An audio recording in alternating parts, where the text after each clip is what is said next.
Silvers are, in my experience, they're probably the easiest fish to catch of the salmon species. I mean, pinks and chum are pretty easy too, but as far as being really aggressive, I would say silvers, as far as pound for pound and aerial display and the way they charge a fly, it's pretty tough to beat. The water that silvers hold in that's a pretty broad topic with a lot of different scenarios. If you look at tidal fish or moving fish or high water, low water, clear water, murky water, they all sit in different places, and I've found that in certain places that I've guided and fished, let's say some bigger river systems closer to the salt water, you know, setting up in traveling lanes and standing on big gravel bars and stripping flies right off gravel bars as silvers push up, you know, that's pretty effective. Now you talk about high water and dirty water. Okay, now when you talk about dirty water, just like steelhead, those fish will move right to the insides, and even in chocolate milk. I've had to prove this to clients on a few different occasions by literally, because all guys want to step out really far into the run, and I've had to step them back and literally take my net and put it in the river and sweep it down the inside bends of runs, and you can net fish because they'll be right on the inside of you, and then you can make your guys believe that you don't have to fish far out. Same goes with steelheads, same goes with kinks.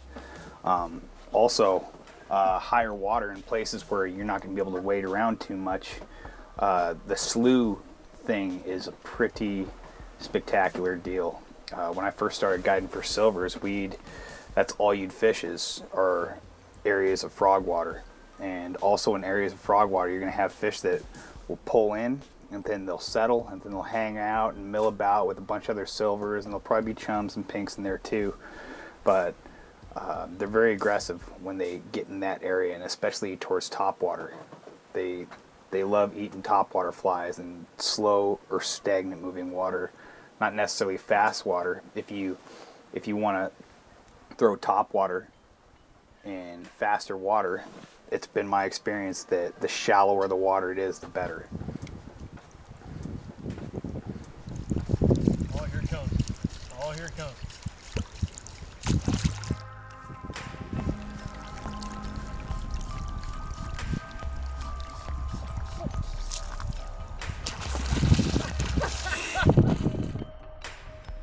As far as places where you can catch silvers, like I said, bars, sloughs, high banks, you know, grass banks,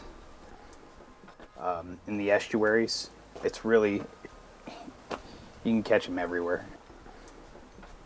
Like I said, their level of aggression is massive. If I'm in a place where I know there's a lot of chum and a lot of pinks, a lot of times I can get the silvers out pretty easily because they'll go to the fly quicker than the rest of them, and so you can pop those silvers out without having to, you know, bang out too many chum or too many pinks, because usually when the silvers are in their chrome, the pinks and the chum are usually starting to deteriorate now because they've come in sooner than the silvers, so they'll be starting to turn into their spawning phase and all that. When you have slower water and a place for them to hold up and rest, they're generally holding. In some of the faster sections and places from spot to spot or slough to slough, they have to move, okay? So they're constantly moving, and moving fish are harder to catch than holding fish. And that goes for almost all the species. So when those fish get holed up and they get potted up, you have more fish to choose from, and then you also have fish that are holding, and fish that are holding are going to eat a fly way better. You know, it's proven. Flies for silvers. I found that pink rules in the silver world. Oh, he ate it. There we go. Oh, I missed it. Oh, he's trying. He's trying. Oh, you can catch them on every different color you can possibly imagine, but pink is really good. In sunny conditions, I've had to go to darker, much sparser flies, your purples, your blacks. But heavily weighted flies are really nice. I usually fish these fish on a dry line with, like, say, a 9-foot leader with a heavily weighted fly, because silver's like a jigging action. Like, for example, a lot of clients will cast out there and I'll have the fly sink, and the fly will be sinking and dropping, and the fish will pick it up and the line will just go straight. They love a dropped or a jigged fly. That's just something that silvers love. And the thing is, the sunnier it is, or the faster the water, the deeper you got to get. So sometimes I got to add split shot, or sometimes just a heavier fly just to get right in their face, because they won't move as far. Or if they've been fished to a lot, they still won't. They won't move near as far to a fly as if they have been undisturbed. Top water, same thing. Top water is really good, but only in stagnant water. I find it's the best place. And also, higher floating flies work really good, but the flies that work the best as far as service flies are the flies that just they're almost slightly subsurface, I guess is what I'm trying to say. So the whole body of the fly isn't out of the water, so it's creating a disturbance, but a lot of the fly is still in the water.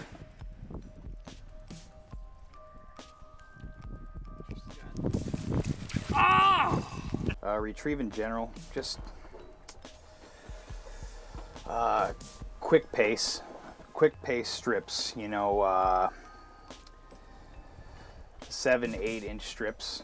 You can do foot long strips as long as there's a pause. The thing is that you want to keep a good solid pace, because a lot of times in between strips, a silver will grab a fly and then you won't feel anything, because it's grabbed the fly and it's also lunged forward, so it's going to take up all the slack line that you've got. So when you feel any kind of tension, you can either do a longer strip like you would for bonefish, or you can just come straight up. I've messed around with strip setting and just setting the hook, and they both work pretty good, but for the most part I'll do a longer strip and then just come straight up and then get the tension here, instead of just trying to do a strip set, because the strip set doesn't always work. Plus I like to feel them in the rod. So as far as setting the hook and not setting the hook, the main thing is that you're keeping tension. It's like every other thing in fly fishing. I don't think there's a whole lot you can do wrong for those fish. So as long as you move your fly and you stay tight, once the fish is on, I think it's pretty self-explanatory. I don't think rod position is like a huge deal, because you're going to get a lot of chances to screw up and to succeed. So the beauty of silvers and why I have, for example, when I have clients who ask me as far as they want a fish where they can take their kids fishing, or they want to take their spouses, or something that's high odds, really fun, they're going to get a lot of practice. I always recommend people go silver fishing, because you're going to be able to catch a really aggressive fish. You're going to be able to catch a lot of them. They're not in low numbers to the point where you gotta release all of them. I mean, you can take some silvers home and the silvers taste great. I mean, I take some home every year and I put them in the smoker, and who doesn't like smoked salmon? That's a fish that, like, I would say Dolly Varden, which is a good beginner fish, a fish that is going to have some weight and you can get a lot of practice in as far as catching and making mistakes. You can make a lot of mistakes and it's okay, because your chances of catching another fish are going to be really easy. High odds. So, again, 10 and 2. 10 and 2.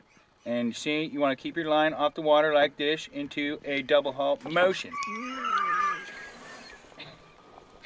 And then you give it just a little bit of action.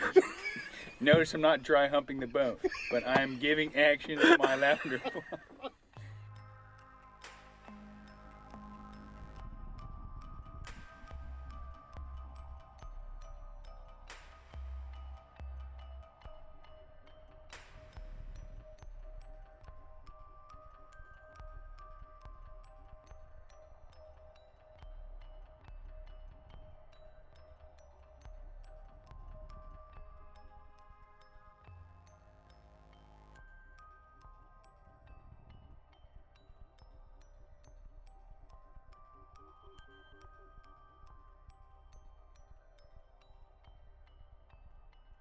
Okay, 10 and 2, 10 and 2, and release. Okay, and you gotta twitch it, strip. Oh, there he is. He's got it.